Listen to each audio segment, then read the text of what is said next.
Look at this comment. There's a mom saying she's 59 years old. Pero mas mukha pa daw siyang bata. Tignan, doon sa 34-year-old na anak niya. At syempre, sinasabi niya to sa anak niya. Ano ba naman yan? 59 na ako, ikaw 34 ka lang? Bakit mas mukha akong bata tignan sa'yo? Gusto ko itang tanungin, what do you get by doing that? What do you achieve?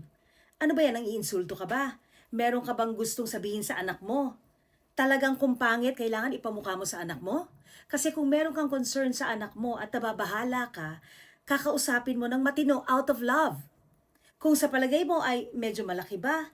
O ano ba ang kapintasan? Bakit kailangan mo sabihin na mas mukha ka pang bata? Kung meron ka talagang honest concern out of love for your kid, you're going to say, anak, halika nga dito. Naku, anak, pag-usapan natin. Anak, kailangan ka ba mag-diet? O anak, mag-exercise tayo, sabay tayo. Be positive kasi hindi ko alam kung bakit nagpaparatang kayo ng ganyan. Huwag naman tayo masyadong mayabang. Kasi talaga naman lahat tayo tatanda at lahat tayo papangit, kukulubot, puputi ang buhok. Doon naman tayo lahat papunta eh.